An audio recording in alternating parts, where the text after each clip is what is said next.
తూర్పుగోదావరి జిల్లా రాజానగరం నియోజకవర్గంలో నరేంద్రపురం గ్రామంలో పండుగలా జరిగిన ఎమ్మెల్యే జన్మదిన వేడుకలు ఘనంగా నిర్వహించారు. కార్యకర్తలు, అభిమానులు ఎమ్మెల్యే బతుల బలరామకృష్ణ పుట్టినరోజు సందర్భంగా గ్రామాలలో పని చోట్ల రక్తదాన శిబిరాలు ఏర్పాట్లు చేసి రక్తదానం చేశారు. కూటమి నాయకులు కేక్ కట్ చేసి ఎమ్మెల్యేకి పుట్టినరోజు శుభాకాంక్షలు తెలుపుతూ చిన్నారులకు స్వీట్లు పంచారు. ఎమ్మెల్యే పుట్టినరోజు పురస్కరించుకుని గ్రామాల్లో వీర మహిళలు పండుగలు జరుపుకున్నారు. ఈ నెల 14న నెల్లూరు జిల్లా పిఠాపురంలో జనసేన పార్టీ జిల్లా కార్యాలయంలో జనసేన పార్టీ ఆవిర్భావ దినోత్సవం ఘనంగా నిర్వహించనున్నట్లు జనసేన నాయకులు తెలిపారు. నూనె మల్లికార్జున్ యాదవ్, గునుకుల కిషోర్ ఆధ్వర్యంలో జనసేన పార్టీ ఆవిర్భావ దినోత్సవం పోస్టర్ను విడుదల చేస్తున్నామన్నారు. పిఠాపురంలో జరగబోవు జనసేన పార్టీ ఆవిర్భావ దినోత్సవానికి భారీ ఏర్పాట్లు చేస్తున్నట్టు తెలిపారు. జిల్లా కార్యాలయానికి విచ్చేసి తమ పేర్లను నమోదు చేసుకోవాలని తెలియజేశారు. జిల్లా నుండి వేలాది కార్యకర్తలు తరలి రావాలని, ఆవిర్భావ సభను విజయవంతం చేయాలని నూనె మల్లికార్జున్, గనుకుల కిషోర్ పిలుపునిచ్చారు.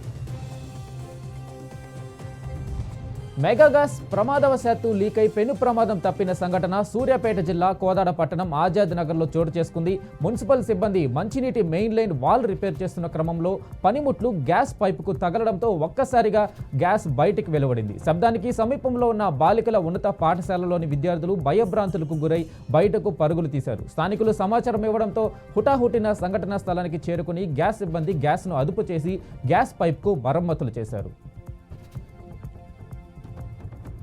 కర్నూలు జిల్లా పత్తికొండ మండలం పులికొండ గ్రామంలో శ్రీ రంగనాథ స్వామి ఉండి లెక్కింపు జరిగింది. ఆలయ చైర్మన్ రాజు, గ్రామ పెద్దల సమక్షంలో దేవాలయ ఉండి లెక్కింపు కొనసాగింది. 11 నెలల భక్తులు సమర్పించిన కానుకలు 8,62,679 రూపాయలు వచ్చిందని ఈవో వీరయ్య చెప్పారు.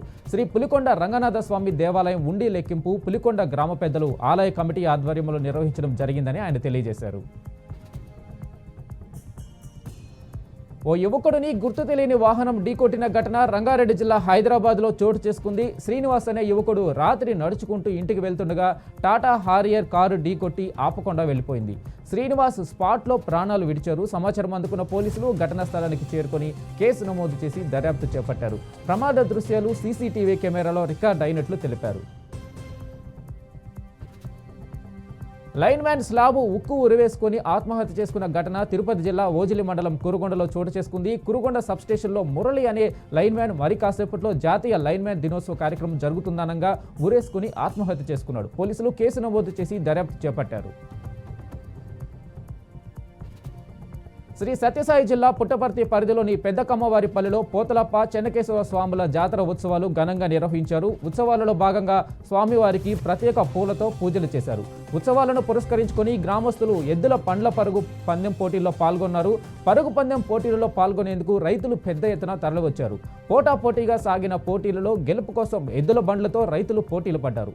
ఎద్దుల బండ్ల పరుగు పందెం పోటీలు తిలకించేందుకు జనం పెద్ద ఎత్తున తరలివచ్చారు. పోటీలలో గెలుపొందిన వారికి గ్రామ పెద్దలు బహుమతులను అందజేశారు.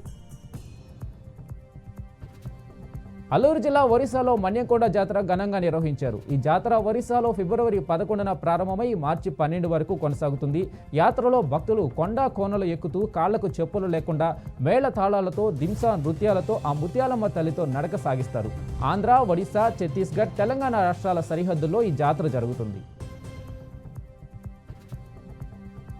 వికారాబాద్ జిల్లాలోని దివ్యాంగులకు సహాయ ఉపకరణములకై ఎంపిక శిబిరం స్థానిక ధర్మ విద్యాలయం స్కూల్లో నిర్వహించారు. శిక్షణా శిబిరానికి అసిస్టెంట్ ట్రైనీ కలెక్టర్, జిల్లా మహిళా శిశు సంక్షేమ అధికారిని ఉమాహారతి హాజరయ్యారు. ఈ కార్యక్రమాన్ని ఉద్దేశించి జిల్లాలోని దివ్యాంగులు ఇట్టి అవకాశాన్ని సద్వినియోగం చేసుకోవాలని అసిస్టెంట్ ట్రైనీ కలెక్టర్ చెప్పారు. ఈ శిబిరానికి వచ్చే ప్రతి ఒక్క దివ్యాంగులు Sadaram certificate, BPL ration card, UDID card, అలాగే ఆధార్ కార్డు తప్పనిసరిగా తీసుకురావాలని సూచించారు. హైదరాబాద్ హయత్ నగర్లో నిరుపేద ప్రజలు ఇంటి స్థలం కొనుక్కొని ఇళ్లు కట్టుకుంటుంటే వారి ఇళ్లను కూల్చడం సరికాదని సిపిఐ పార్టీ రాష్ట్ర కార్యవర్గ సభ్యులు రవీంద్రచారి మండిపడ్డారు. సిపిఐ నాయకులు ముదిరాజ్ కాలనీలో పర్యటించి బాధితులకు అండగా ఉండి వారి సమస్యలు తెలుసుకున్నారు. తమ స్థలాల్లో కట్టుకునే ఇళ్లను కూల్చారని బాధితులు తమ ఆవేదన వ్యక్తం చేశారు. ఈ విషయాన్ని రెవెన్యూ శాఖ మంత్రి దృష్టికి తీసుకుని వెళ్తామని, బాధితులకు అండగా సిపిఐ పార్టీ ఉంటుందని రవీంద్ర హామీ ఇచ్చారు.